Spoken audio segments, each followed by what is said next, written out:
Hello humans, today I wanted to talk about this guy right here as I put it back together. I'm about 85% sure this is going to work, so we're going to see at the end whether or not I'm right and if there's anything seriously wrong. That could kind of suck. But first thing first, let's get into this. This is a very early Ronson lighter, and the reason why we know that it's a very early lighter is because if we check here on the bottom, it's the wrong way, it still has the Art Metalworks logo to it. This is a Canadian-made Ronson. Art Metalworks registered the trademark name Ronson in 1910. Before that, they operated exclusively as Dominion Art Metalworks or Art Metalworks. They made lamps, they made stuff like that. Developing into the lighters was a very natural thing, and in fact, they are credited with having the first true lighter, the pistoletta lighter.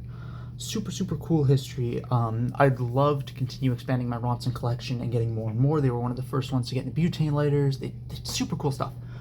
But today I'm just checking out this one right here. They did have a factory in Toronto during the early 1900s, 1910s, 1920s kind of a deal. They moved out of it towards the 1930s, but with the massive US economy decline, obviously it did hit them fairly hard.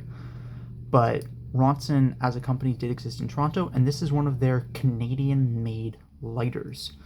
So what I'm going to do, I'm just restoring this little guy. I got it in non-working condition. There are some things that are pretty rough about it. Like you can see, this right here has been beaten up a little bit, has a hole in it. There's not tons I can do about that, unfortunately, but it should still be in good enough shape to continue working. The cap is in great shape, screw's still there, and it does still create a good seal. So I'm fairly confident that that part at the very least is going to work. The mechanism itself works. I don't really want to take it apart. I could. Okay, we're going to take it apart very briefly, just to show off how this works, because it does work in a genuinely really cool way.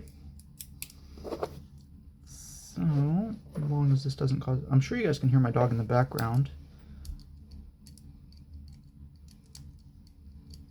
My hands are shaking really bad, and I'm not sure why. Probably just poor sleep. So, like I said, this one here is likely an example from the early 1910s, just because of the fact that it has both the Ronson and the Dominion Metal Artworks names associated with it, which wasn't a very common thing. Well, you didn't see it at all later, and before 1910, they weren't using the Ronson name. So, the long screw, is it still coming undone, or is it out now? It just needs to be. Okay, that doesn't seem to be the case. Maybe it is the case. Maybe it's just under tension. Oh, if it's under, this is gonna suck. Okay. This whole thing is under tension. And are you gonna undo, or do I have to undo more stuff? I don't want to undo any more stuff. Okay, it's just being held under tension. Sorry, I'm taking it away just so I can get a little bit better leverage. No, that's not going to work. Oh, because it's capped on the top. Okay. And I'm not going to take this apart any more than this. So if I want to take it apart any more than this, I have to get to the inside and undo this piece right here in order to take the full thing off. But this does raise it up enough for you to be able to see the cam on that side is what actually does it. And with the pin in, it rotates around that point. So this one here is still tracked, which is really nice. You can actually see at the top there, it's lipped over, which is what's preventing me from being able to take it out fully. So let's get this realigned and put our screw back in. So super good, clean mechanism. Ronson made a huge name for themselves off of this mechanism because it was, yeah, there we go, at the time very unique to have a single movement. Even Ronson's previous lighters took two movements, one for the wick and one for the actual flint. But this, what they call it? I forget what they called these early models. I might say on it. No, I don't remember. But they patented it everywhere, and they used it for a very long time. So this one here, obviously early 10s example, but even as late as, oh, there's not a lot somewhere. Here we are. This example right here, which is a Ronson is also Canadian made. Doesn't have any gas in it right now, but even this later example uses the same mechanism, even though the lever's in a slightly different place. So super, super cool, super, super long lasting. And it had both Canadian and US patents, which is just super cool. Anyway, back into the actual bread and butter of what I'm doing here, which is putting it back together and testing it. So it is currently on track. The steel looks like it's spinning properly, which is good. I'm not going to take the wick back out. I did have the wick out. It's a pain in the ass. It is slightly smaller in diameter than a Zippo wick is. And the way that I found best for putting it back in is actually just to twist and press at the same time, and it'll get it back in there. So it is currently in there. This is the same cotton ball as was in there previously. And I'm just going to reuse that because honestly, it seems to be working pretty well. So nice and simple. It literally just comes down to restuffing the cotton ball in there. And for that task, I'm going to do the same thing I used to pull it out. It's just a pin. Unfortunately, and this was a major design flaw of Ronson's forever, the only way to get anything in or out of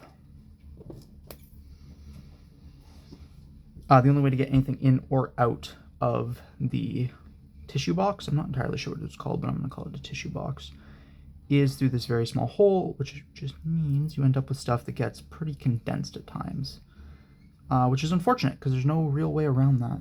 I might actually use a screwdriver tip instead. It might work a bit better.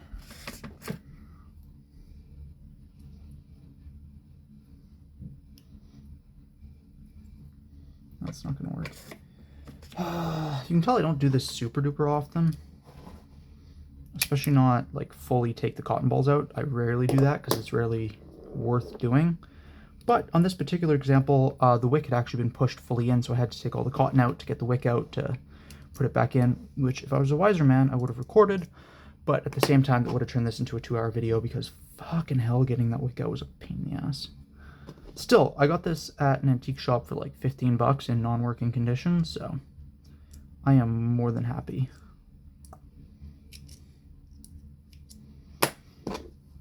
And you just keep shoving the cotton ball in there. Ronson, in their writing, typically had a recommendation for how much cotton you put in. I think it was like 2 cotton balls worth. Where's that Zippo? And I'm pretty sure this is going to be pretty close to that amount. So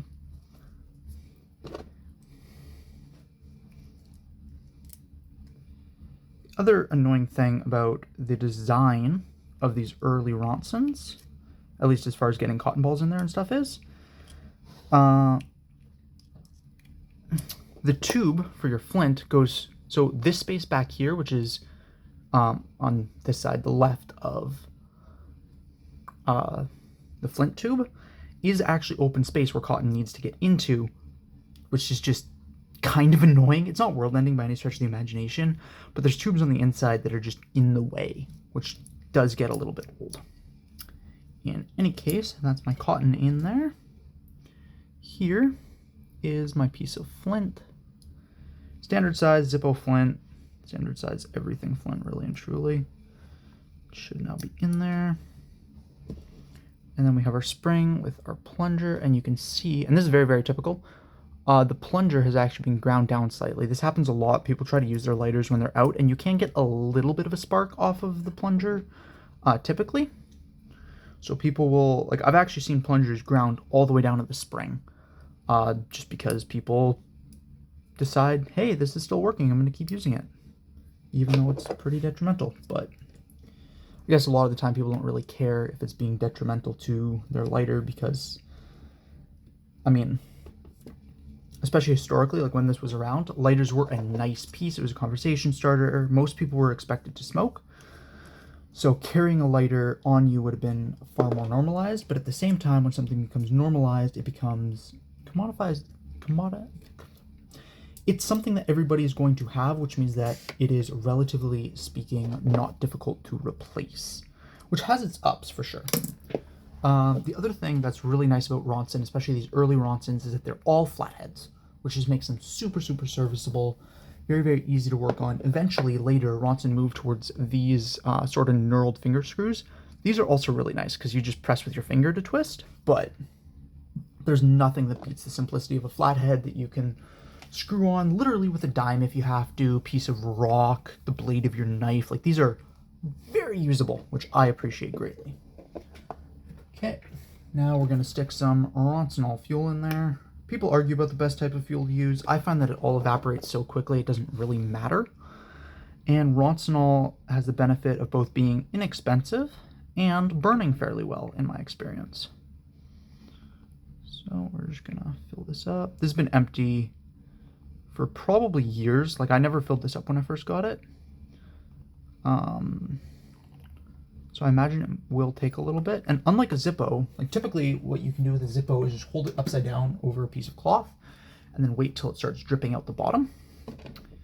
But with these Ronsons, because they cover, and this is to its benefit in my opinion, because they cover the wick, you actually don't notice it dripping out unless you were to hold it open, but that's kind of uncomfortable. Another nice thing about Ronson, and like, Ronson did a really good job on the fine details. Now they're owned by Zippo. They make pieces of trash. I know this electric Ronson I consider to be pretty cool. Does it have any charge in it? It does have some charge in it. Super cool. I really like this, but more recently they're basically just Bic clones. It works well, but you can't refill it. It's just kind of sad in my opinion. So Ronson is, at least the lighter side of it, is truly dead. Ronson fuel is Ronson after the Zippo acquisition, yada, yada, yada. But back in the day, they used to do really good deal. Like, look at that knurling. It's like watchmaker level stuff. I love it. And again, right, this is likely around 110 years old. Longer. Somewhere between 110 and 115 years old. And the threading is still perfect. The knurling is still phenomenal. Like, this is just a really nice piece. And a lot of older Ronsons that I've owned have felt like this. They've just been really, really nice pieces. Which I'm going to appreciate, because I do appreciate that. Okay, we're just going to clean the outside so that this doesn't light my fingers on fire. By the way, guys, if you're ever looking, a lot of thrift stores and stuff like that sell like big plastic bundles of shop rags. Phenomenal thing to get. And look at that. Wow, that's a hell of a light. Oh, that's beautiful. So I'm going to do some quick size comparisons just because it is absolutely worth doing. First thing I'm going to compare it to directly, Zippo. A little bit smaller in height, but pretty well the same sort of box. Like, you can see it's the same width, even if it is a little bit shorter. If you open up the Zippo, the actual like storage capacity is pretty much the exact same. Likely because this definitely had an influence on the design of the Zippos. Except Zippos are more square, which means they do fit more for the space. But even in terms of like maximum thickness, the Zippo and the Ronson are extremely close together. Also going to do a size comparison up against a Bic. Bic knockoff, there's a Bic. It's really funny, once you end up with a bit of a lighter collection, it becomes hard to find the Bics in your collection. So here is a Bic. The Bic's actually a bit thicker. I don't know how obvious that is. Do it this way, it's more obvious. The Bic is absolutely thicker, taller, but makes a good cross section. It's the same width as a Jeep. It is a little bit shorter, and it is a little bit thinner than the Jeep. By the way, guys, if you're in the market for a Bic, get a Jeep. They're so much nicer. They're refillable. They're, I believe, the same price. This one here might be like 50 cents Canadian more, which is basically 17 US cents or whatever the fuck. They use the same mechanism to light, but you can refill them. And this one here has adjustability, so you can make a bigger flame if you want to. Just the Jeep, so much nicer than Bic. And again, it's literally the same company, made in the same factory, made in France. So yeah, I like the Jeep. I think that what the Jeep is doing is incredibly cool. And one last size comparison, because fundamentally, at my core of cores, I am a knife guy. Here it is next to a Victorinox Classic SD. So you can see it is a little bit shorter than the Classic SD, quite a bit wider, and not that dissimilar in terms of thickness. The Ronson's a little bit thicker, but not by too much. Yeah, it's super sleek. You do need to move the mechanism a little bit quickly in order to get it to work, but it is fully automatic, unlike a Zippo, which has sort of the 2 movements. Open, flick. Nothing against that. That's a very iconic, very natural feeling motion. But this is just one motion. You're already holding it in a good position. You light your cigarette, you go. Easy to work on, relatively speaking. The only thing that is a little bit tough about them is getting the wicks in and out, which is why I didn't do it on camera. But it's just so functional. I like the aesthetic of it too. I think they're super sleek. They're easy to pocket. They work very, very well. And in terms of maintenance and stuff like that, they're incredibly easy. And the other thing about this that I do really appreciate, I find these easier to fill than Zippos, just because with Zippos, you have to pull it out and put it back in, and you always end up, well, not always, but you often end up dripping some lighter fluid in the bottom, and it just makes a gross experience. Works well, but makes for a little bit of a grosser experience, whereas with these, you just thread the screw back in, and you're good to go. Yeah, so early Ronson, super cool lighter. If you find the opportunity to pick one up, I absolutely recommend it. They're fairly easy to work on. They light great, and they light consistently for a very long time. Take typical flints, take typical fuel. Just sleek, classy, and a great alternative to a Zippo. Stay safe and have fun out there. Peace.